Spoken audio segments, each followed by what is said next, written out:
Muy buenas noches para quienes nos ven en directo, muy buenos días para quienes ven la repetición, los madrugadores a las 5:30 de la mañana. Soy Juan Carlos Hurtado Ochoa, abogado, director y presentador de este espacio jurídico, encargado de generar todos estos contenidos jurídicos para que entre todos podamos compartir las inquietudes y los aportes. He respondido muchísimos correos, me escriben, yo respondo pues todo lo que nos preguntan, los pongo en contacto con los profesionales del derecho dependiendo del área, así que estamos en esa dinámica. El tema que traemos hoy es muy importante porque se ha satanizado muchísimo el tema de los sindicatos y se sataniza porque dicen, no, los sindicatos generan muchos inconvenientes en las empresas, al sindicato a veces lo tildan de ser negativo y todas esas cosas, pero la voluntad del sindicato es precisamente la defensa de los derechos del trabajador y unas agremiaciones bien organizadas, unos sindicatos bien organizados con un buen objeto, definitivamente se convierten en un equilibrio súper interesante para el trabajador y el empleador, de verdad que sí. Y hoy vamos a aclarar dudas en ese sentido.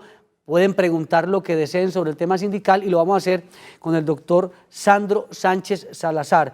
Él es abogado especialista en Derecho Laboral y de la Seguridad Social y también tiene un contacto muy importante con el tema sindical en Colombia. De hecho, ha estado participando en algunos encuentros con la OIT, así que, digamos, tiene elementos suficientes para compartir hoy con nuestros televidentes. Y con la muy buena noche, doctor Sandro, la pregunta que tenemos hoy en el día, o el tema de hoy es, ¿para qué sirven los sindicatos? Y buenas noches, empecemos. Buenas noches, Juan Carlos. Un saludo muy especial para todos los televidentes. Usted inició dando un elemento, un paradigma que hay que derrumbar, donde se estigmatiza mucho las organizaciones sindicales o las personas que pertenecen a una organización sindical como elementos malos o que no generan o no ayudan a que las empresas crezcan o que destruyen las empresas. No.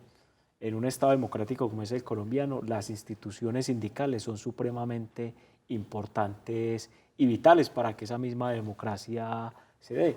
Y las organizaciones sindicales se crean como organismos de agremiación donde los trabajadores y también los empleadores, porque el derecho de asociación sindical no es solamente de los trabajadores, sino también de los empleadores, pretenden proteger sus derechos, reivindicar sus derechos en un momento dado, pero también tienen que ser conscientes de que cumplen una función social muy importante en un momento dado y es, por ejemplo, pretender que las empresas se mantengan en el mercado, que sean competitivas para que sus puestos de trabajo se puedan seguir manteniendo. De hecho, en su momento, una de las exigencias, cuando hablábamos de los tratados de libre comercio con Estados Unidos, una de las exigencias era precisamente que manifestaban, tiene que haber el tema sindical en Colombia tiene que seguir muy fuerte. Pedía, imagínense, el gobierno de Estados Unidos, que es un gobierno totalmente capitalista, pero solicitaba esos derechos para poder llegar a algunos acuerdos en Tratado de Libre Comercio. ¿Cómo le parece esa situación? O sea, diría uno, un país como Estados Unidos solicitando ese tipo de garantías. En ese Tratado de Libre Comercio se le hicieron varias exigencias de tipo laboral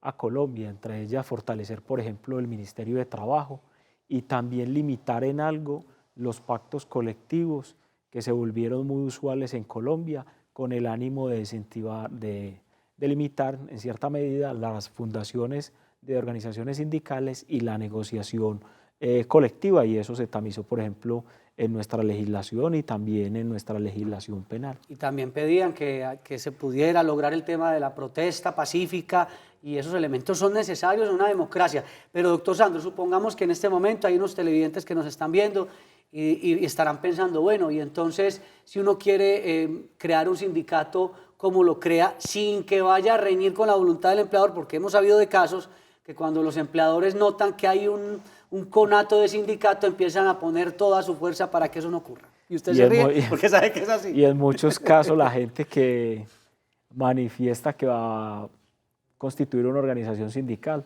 son víctimas de discriminación sindical, concretamente que son despedidos, porque todavía no entramos en esa cultura. Hay que aceptar que la gente se puede organizar, que la gente se puede asociar. Es como cuando usted quiere formar una sociedad, nadie se lo limita, antes lo felicita. Entonces lo mismo recibir como una organización sindical en un momento dado. Yo creo que en Colombia poco a poco nos vamos a ir realizando una cultura en ese aspecto. Para crear una organización sindical de primer grado, las personas tienen que fijar cuál es el tipo de organización que quieren formar. Si es un sindicato de empresa, es decir, que está conformado por individuos que prestan sus servicios a una misma empresa, bien sea privada o bien sea pública, o si es un sindicato de industria, es decir, que puede estar constituida por varias personas que prestan sus servicios en una misma rama de actividad económica, o puede ser de gremio, donde está conformado por personas que tienen la misma profesión, el mismo oficio. En todo caso, en cualquiera de esos tres sindicatos de empresa e industria o de gremio, se requiere como mínimo 25 afiliados. 25 afiliados, 25 primer requisito. afiliados, primer requisito. ¿Y lo segundo qué sería para ir con televidente? Una vez tienen los 25 afiliados, ellos tienen que convocar una asamblea. En esa asamblea se dará nacimiento a la organización sindical y se tiene una serie de requisitos que hay que presentarse para que nazca el sindicato, el acta de asamblea con el nombre, identificación de los asistentes, con su dirección, teléfono. En esa misma asamblea de nacimiento se aprueban casi siempre los estatutos de la organización sindical, se elige la primera junta directiva del sindicato y esos documentos se llevan al ministerio para inscribirlo en el registro sindical. Pero desde esa asamblea ya nació la organización sindical. ¿Y cuánto? Exacto, nace desde el momento en que se reúnen los 25 miembros, hacen una asamblea y llevan esa solicitud ante el Ministerio del Trabajo. ¿Ahí ya nace o hay que esperar que el Ministerio del Trabajo diga, autorizamos o damos fe de que ese sindicato ya está creado? Desde el mismo instante de la asamblea de constitución del sindicato nace a la vida jurídica. Ya se llama sindicato X o Y de tal empresa, no hay ningún problema, ya nació. Cuando van al ministerio y lo inscriben en el ministerio, ya goza desde una capacidad de ejercicio, ya puede actuar por sí solo la organización sindical, pero desde que está la asamblea ya nació la organización sindical. ¿Sabe por qué le pregunto? Porque el año pasado hubo una gran polémica, y esto es un ejemplo que nos sirve para otras ciudades en el país. En el Consejo de Medellín se habló de un tema sindical, y entonces en la cobertura informativa que tuvimos de ese tema nos dijeron, pero es que allá no tienen un sindicato, lo que tienen es una asociación sindical que lo que hagan no tiene, digamos, vinculación o obligatoriedad en las decisiones que tomen. Entonces yo no sé, doctor Sandro, que nos aclare si es que existe un tipo de asociación sindical o sindicato como tal, o cuáles son las ventajas o desventajas de una u otra figura. No, es que usted puede denominar la organización sindical, sindicato, asociación sindical o unión sindical. Lo que hay que verificar es los estatutos. ¿Sí? Si se constituye una organización sindical con determinado ánimo, con el ánimo de proteger los derechos de los trabajadores, reivindicar los derechos de los trabajadores, con eso está esa situación. Entonces, ¿no es que tenga un rango menor? No, es que el derecho sindical es una manifestación del derecho a asociación, una de las manifestaciones. Sí, porque cubriendo esa información nos dijeron, no, allá no hay. Yo me quedé como con esa inquietud y dije, vamos a aprovechar al doctor Sandro para que nos explique un poco sobre el tema. Vamos a contarle a nuestros televidentes una de las oficinas que tiene el doctor Sandro Sánchez, la que está ubicada en el centro de Medellín. Digamos que la que está ubicada en el centro está en la calle 49, número 5021, oficina 2507, edificio del Café, teléfono 512-6355. Doctor Sandro, ¿qué temas tratan en esta oficina del centro? No, en diferentes áreas del derecho, tanto como el derecho laboral, seguridad social, derecho de la responsabilidad contractual, extracontractual, derecho de familia, el derecho civil. Estamos implementando hoy en día una nueva área del derecho, como es el derecho societario y el derecho tributario, debido a todas las implicaciones que están generando las diferentes reformas tributarias, hoy denominada ley de financiamiento, que impacta tanto en las personas jurídicas como en las personas naturales. Bueno, continuemos con el tema de los sindicatos. Entonces, 25 personas se comprometen para la creación del sindicato. Nos imaginamos que debe haber, digamos, como en esa asamblea debe haber unos elementos protocolarios para que cuando lo inscriban o lo den a conocer ante el Ministerio del Trabajo cumpla con unos requisitos. ¿Hay unos requisitos específicos para que ese sindicato nazca a la vida jurídica sin ningún tipo de dificultad? Pues exigen más que todo unos documentos, pues que esté el acta de la asamblea, como lo dije en un documento, el acta donde se dé fe de que efectivamente nació la organización sindical y que esté el listado de asistentes con sus firmas, con su identificación para acreditar que efectivamente están los 25 afiliados. Bueno, y si en la empresa hay 100 empleados, 25 conforman el sindicato, el resto no quieren estar en el sindicato. Esos 25 ya por tener sindicato tienen, digamos, una protección porque ha hecho carrera. No, el que está en el sindicato nadie lo puede tocar. ¿Eso es cierto o no es cierto? Pues desde el mismo instante en que se forma el sindicato y las personas que ayudan a que nazca ese sindicato, es decir, los fundadores, gozan de una garantía tuitiva o de una protección que se denomina fuero sindical, el fuero de fundadores, que es por un término de 6 meses. No quiere significar que por el simple hecho de que yo me afilie al sindicato voy a tener esa garantía tuitiva. Un blindaje indefinido, no, como muchos lo creen. no es de esa manera, No es así. porque si bien cuando se crean organizaciones sindicales se goza de un fuero sindical, ese fuero sindical es de diferentes especies o tipos y tiene unos determinados tiempos de protección. Doctor Sandro, hace poco una señora nos llamó y nos dijo que ella empezó a trabajar en una empresa y a los 4 o 5 días se vinculó al sindicato. Después la despidieron, dijo que si ella tenía en ese momento, digamos, ese fuero y esa estabilidad laboral reforzada, si se puede decir así, por estar ya como miembro del sindicato. ¿Eso tiene algo que ver ahí o no? Pues es que hay que analizar el caso muy especialmente, preguntarle, bueno, cada cuánto se había formado el sindicato, si es antiguo, si ya más de un año, un mes el sindicato, entonces ella eventualmente no gozaría de ningún fuero sindical, salvo que haya ingresado al sindicato y la hayan elegido en la junta directiva, donde ahí sí tendría un fuero sindical, denominado el fuero sindical de directivos.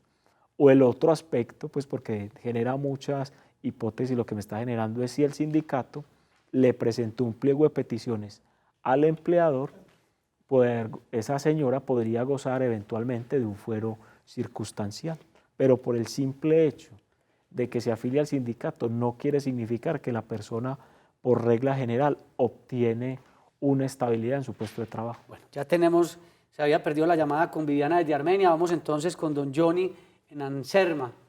Muy buenas noches, don Johnny. Sí, muy buenas noches. ¿Cómo le va? Muy bien, gracias, para felicitarlos por el programa. Muy amable.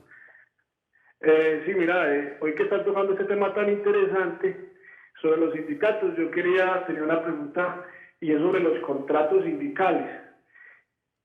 Contratos sindicales que se están convirtiendo en una manera de vulnerar los derechos de los trabajadores y qué podemos hacer ante esta situación.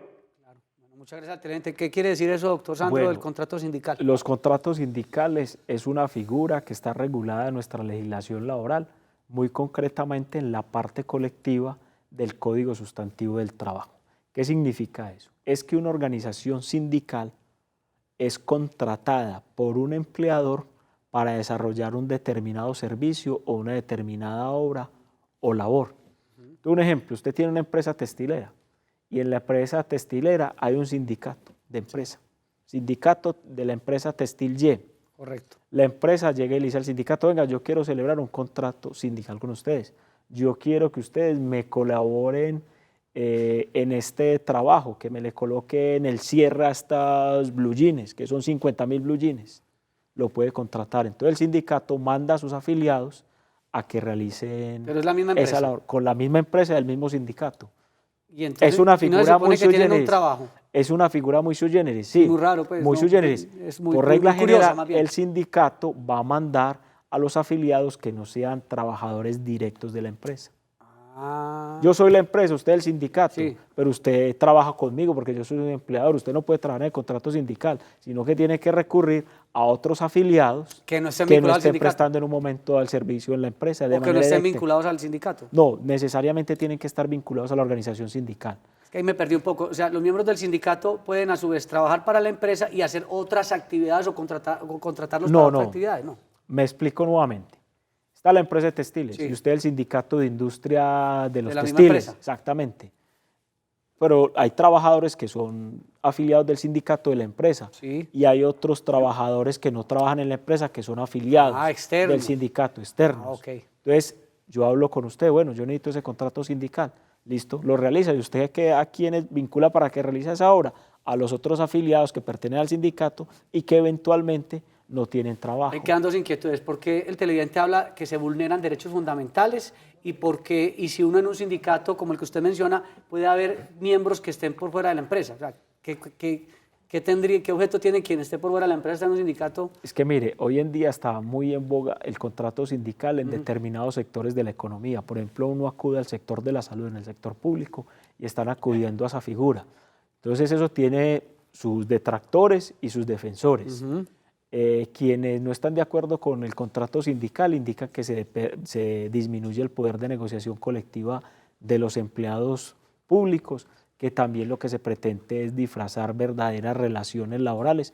¿Por qué? Porque el empleador de esos trabajadores que están prestando servicios por el contrato sindical no es la empresa, sino, entre comillas, el sindicato, que les da un aporte. Entonces, responsabilidades. Exactamente, entonces el beneficiario directo de esa obra, de ese servicio, no es empleador de esos trabajadores sindicalizados. Entonces eso genera mucha discusión. Y hay, por ejemplo, posiciones en diferentes centrales obreras de trabajadores, unos que lo apoyan y otros que no lo apoyan en un momento dado. ¿Sería un error decir que es una tercerización sutil? No, es que efectivamente es un tipo de tercerización. Entonces hay una discusión muy grande. ¿Por qué? Porque esos trabajadores del contrato sindical que le prestan los servicios a un empleador que tiene ese contrato sindical, laboran al interior de la empresa en un momento dado. ¿Contrato de realidad? Ese es un punto de discusión muy amplio, que es un tema probatorio. No tan, es de discusión, es muy discutible esa situación. Eso es esto acá. Jaime, don Jaime, Bucaramanga, buenas noches. Buenas noches, ¿cómo está, doctor? Muy bien, gracias. Acá hablando de sindicatos, haciendo cultura con los sindicatos, a ver qué aprendemos. A ver, mire, yo pertenezco a una organización sindical del gremio de taxistas, pero tengo una actividad laboral con un municipio. Correcto. Sí, continúe. Y entonces resulta que a nosotros, el representante legal del municipio, en ese entonces el señor alcalde del municipio de Río Negro, nos quitó la relación laboral directa con el municipio y contrató a una empresa particular para que nos contratara a nosotros. ¿Qué legalidad tiene esos contratos laborales con esa empresa particular? E inclusive nos redujo los salarios para montar, digamos, explícitamente un negocio. ¿Será que lo que don Jaime plantea es más o menos lo que estamos conversando acá? No, no tiene relación con el contrato laboral, sino que ahí lo que se genera es una especie de tercerización laboral, porque mire que él dice que era vinculado directo de un ente territorial, que se terminó la relación laboral y que el alcalde contrató con una empresa los servicios que ellos antes prestaban de manera directa. Entonces ahí lo que se hizo fue una tercerización. Hay que mirar, exactamente, entonces ya don Jaime no es trabajador directo del municipio, sino que es trabajador de otra empresa con la que contrata con un salario inferior al que podía ganar en el municipio. Ay Dios, no, siempre nosotros como buscándole la salida fácil a todo para evitar el reconocimiento de derechos laborales. Ahí hay que atarlo mucho con ese principio de la realidad o el contrato realidad, a ver qué labores, funciones, tareas está desempeñando don Jaime, si son misionales, etcétera, para en un momento dado discutir si era un servidor público del ente territorial. Vamos a ir a una pausa y durante la pausa ustedes podrán tomar atenta nota sobre los datos de la oficina del doctor Sandro Sánchez Salazar, la oficina del poblado, para que ustedes tomen datos y así puedan comunicarse con él y hablar ampliamente sobre el tema. La oficina del poblado está ubicada en la calle 1A Sur, número 43A, 25, edificio Colmena, primer piso, teléfono 266-0520.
Hoy estamos hablando sobre los sindicatos, ¿son importantes, no son importantes? ¿Qué tenemos que tener en cuenta en materia sindical? Hoy hablando con el doctor Sandro Sánchez Salazar para recordar, hay algo que se llama el fuero sindical. Esta figura está regulada a través del artículo 39 de la Constitución Política y constituye una garantía para que los representantes sindicales cumplan su gestión, es decir, protege al sindicato mismo antes que a sus miembros. Es una herramienta que protege los derechos de libertad sindical y libre asociación y garantiza el no despido de algunos trabajadores, que no sean desmejoradas sus condiciones laborales, que no sean trasladados a otros establecimientos de la misma empresa o a otro municipio diferente sin justa causa calificada por un juez de trabajo. Estos empleados asegurados, ¿cuáles son? Algunos de ellos, los fundadores del sindicato, desde el día de su constitución hasta 2 meses después de la inscripción en el registro sindical, sin exceder 6 meses, como lo decía el doctor Sandro hace unos minutos. Los trabajadores que hayan ingresado al sindicato con antelación a la inscripción en el registro sindical, el fuero rige por el mismo tiempo que para los fundadores. Los miembros de la junta directiva y subdirectivas de todo sindicato, federación o confederación de sindicatos, sin pasar de 5 principales y 5 suplentes, y los miembros de los comités seccionales, sin pasar de un principal y un suplente, será efectivo por el tiempo que dure el mandato y 6 meses más. Y tenemos también el fuero circunstancial. Este fuero consiste en una garantía que ampara a los trabajadores que se encuentran en medio de una negociación colectiva, protegiendo así el conflicto colectivo. Del mismo modo, salvaguarda más bien a los trabajadores que presentan al empleador pliegos de peticiones para que no puedan ser despedidos sin justa causa comprobada, desde el momento en que se presenta el pliego y durante los términos que la ley señala para desarrollar las etapas que conlleven a la solución del conflicto. Doctor Sandro, cuando hablamos de ese fuero circunstancial, entendería uno que se da cuando hay unos diálogos específicos y se están planteando algunas peticiones ante los empleadores y en ese momento no se puede tocar, digamos, ese sindicato. El decreto 2351 del 65, artículo 25, desarrolla esa figura y desarrollada muy especialmente por la jurisprudencia y tamizada muy especialmente por la Corte Constitucional. Desde el preciso instante de que una organización sindical o un grupo de trabajadores no sindicalizados le presentan un pliego de peticiones al empleador, nace ese fuero circunstancial. ¿Y qué significa? Que no pueden ser despedidos los trabajadores sin justa causa de su puesto de trabajo, porque si son despedidos sin justa causa, tienen la opción de reclamar el reintegro a sus puestos de trabajo. Tenemos más televidentes. Luz Mariela, buenas noches. Buenas noches, doctores, ¿cómo están? Muy bien, gracias. Muchos agradecimientos, soy una fiel televidente de este grandioso programa y tengo por aquí una preguntita para hacerle al doctor. Resulta de que vivo en Copacabana y de pronto en conversaciones escucho de que de uno de los que pertenecen a la junta directiva de la empresa donde trabajan varios conocidos, ese señor está lleno de propiedades y según cuentas tenían una gran propiedad aquí en Copacabana, la vendieron y el señor se adueñó de ella. Pero ¿quién? ¿El presidente del sindicato? Del sindicato de la empresa, que ya la empresa no está aquí, mejor dicho, de IMUSA, ya no está aquí en Copacabana. Y bueno, entonces, para saber qué se puede hacer a eso. Bueno, muchas gracias a la televidente. Rápidamente, doctor Sandro, porque el tiempo se nos acaba. Se nos acaba el tiempo. ¿Qué podemos decirle? Los bienes de la organización sindical son del sindicato, no son de los afiliados. Bueno, y nos vamos con lo siguiente. La oficina de los sauces del doctor Sandro Sánchez Salazar, para que tomen nota. Está ubicada en la carrera 65, número 49B, 21, local 104, Centro Comercial Los Sauces, teléfono 260-9341. Estuvo con ustedes en la dirección también de este programa Juan Carlos Hurtado Ochoa, gracias al doctor Sandro. No se vayan porque ya viene la emisión central de Teleantioquia Noticias, porque Teleantioquia TV en grande.